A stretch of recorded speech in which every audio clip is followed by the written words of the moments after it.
ଏହି ସମୟରେ ତୁଳା ରାଶିର ସପ୍ତମ ଭାବ ମେଷ ରାଶିର ଅଧିପତି ମଙ୍ଗଳ ନିଜ ଗୃହ ମେଷ ରାଶିରେ ବିରାଜମାନ କରିଥିବାରୁ ବାଣିଜ୍ୟ ବ୍ୟବସାୟ କ୍ଷେତ୍ରରେ ରହିଥିବା ତୁଳା ରାଶିଜାତ ବ୍ୟକ୍ତିଙ୍କୁ ଶୁଭ ଫଳ ପ୍ରଦାନ କରିବେ।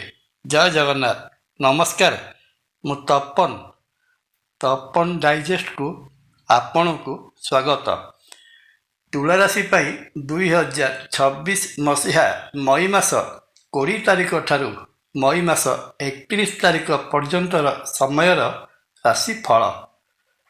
ତୁଳା ରାଶିର ଏକାଦଶ ଭାବ ସିଂହ ରାଶିର ଅଧିପତି ସୂର୍ଯ୍ୟ ତୁଳା ରାଶିର ଅଷ୍ଟମ ଭାବ ବୃଷ ରାଶିରେ ଅବସ୍ଥାନ କରୁଥିବାରୁ ଏହି ସମୟରେ ତୁଳା ରାଶିଜାତ ବ୍ୟକ୍ତି ପାଇବାକୁ ଥିବା ଲାଭ ହାତଛଡ଼ା ହେବ। ଆୟ କମ୍ ହୋଇଯିବାରୁ ମନ ମଧ୍ୟରେ ଆର୍ଥିକ ନୈରାଶ୍ୟ ଭାବ ଦେଖାଯିବ। ତୁଳା ରାଶିର ଲଗ୍ନ ଭାବ ତଥା ଅଷ୍ଟମ ଭାବ ବୃଷ ରାଶିର ଅଧିପତି ଶୁକ୍ର ନବମ ମିଥୁନ ରାଶିରେ ବୃହସ୍ପତି ମହାଗ୍ରହଙ୍କ ସହିତ ବିରାଜମାନ କରିଥିବାରୁ ଭାଗ୍ୟ ଭାବରେ ଉନ୍ନତି ଆଣିବେ। ଶରୀର ସୁଖ ରହିବ। ଧାର୍ମିକ ଓ ଆଧ୍ୟାତ୍ମିକ କାର୍ଯ୍ୟକ୍ରମରେ ଭାଗ ନେବେ। ଯାତ୍ରା କରିବାର ଯୋଗ ରହିଅଛି। ସାମାଜିକ କାର୍ଯ୍ୟରେ ଭାଗ ନେବା ସହିତ ସାମାଜିକ ପ୍ରତିଷ୍ଠା ବଢ଼ିବ। ଏହି ସମୟରେ ତୁଳା ରାଶିର ସପ୍ତମ ଭାବ ମେଷ ରାଶିର ଅଧିପତି ମଙ୍ଗଳ ନିଜ ଘର ମେଷ ରାଶିରେ ଅବସ୍ଥାନ କରୁଥିବାରୁ ବାଣିଜ୍ୟ ବ୍ୟବସାୟ କ୍ଷେତ୍ରରେ ରହିଥିବା ତୁଳା ରାଶିଜାତ ବ୍ୟକ୍ତି ଶୁଭ ଫଳ ପ୍ରାପ୍ତ କରିବେ।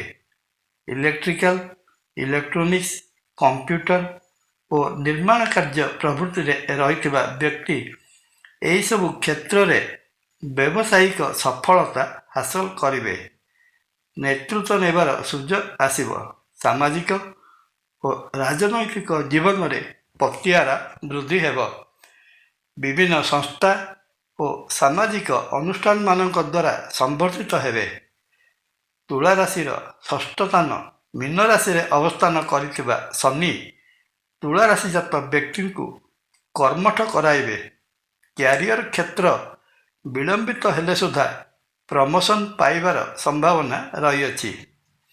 ଶତ୍ରୁତା ଆଚରଣ କରୁଥିବା ବ୍ୟକ୍ତି ଆପଣା ଛାଏଁ ପରାଜିତ ହେବେ। ଅଷ୍ଟମ ଭାବରେ ଅବସ୍ଥିତ ସୂର୍ଯ୍ୟ ଚକ୍ଷୁ ରୋଗ ଦେବାର ସମ୍ଭାବନା ରହିଅଛି। ଏହା ସାଙ୍ଗକୁ ପିତ୍ତଜନିତ ରୋଗ ଓ ଅର୍ଥୋପେଡିକ୍ ସମସ୍ୟା ମଧ୍ୟ ପ୍ରଦାନ କରିପାରନ୍ତି। ଏହିସବୁ ସମସ୍ୟାରୁ ମୁକ୍ତି ପାଇବା ନିମନ୍ତେ ତୁଳା ରାଶିଜାତ ବ୍ୟକ୍ତି ପ୍ରାତଃ ପ୍ରାତଃସ୍ନାନ ପରେ ସୂର୍ଯ୍ୟଦେବଙ୍କୁ ଅର୍ଘ୍ୟ ପ୍ରଦାନ କରନ୍ତୁ। ସୂର୍ଯ୍ୟଦେବଙ୍କର ପୂଜାର୍ଚ୍ଚନା କରନ୍ତୁ। ପରିଶେଷରେ ଶ୍ରୀକ୍ଷେତ୍ର ପୁରୀରେ ବିରାଜିତ ମହାବିଷ୍ଣୁ ଶ୍ରୀ ଜଗନ୍ନାଥ ମହାପ୍ରଭୁଙ୍କୁ ଦର୍ଶନ କଲେ ତୁଳା ରାଶିଜାତ ବ୍ୟକ୍ତିଙ୍କର ରହିଥିବା ସମସ୍ତ ଦୋଷ ଖଣ୍ଡନ ହୋଇ ମନୋବାଞ୍ଛିତ ଫଳ ପ୍ରାପ୍ତ ହୋଇଥାଏ। ଜୟ ଜଗନ୍ନାଥ। ଭିଡ଼ିଓ ଭଲ ଲାଗିଲେ ଲାଇକ୍, କମେଣ୍ଟ ଓ ସେୟାର କରିବା ପାଇଁ ଅନୁରୋଧ। ନମସ୍କାର। ତପନ।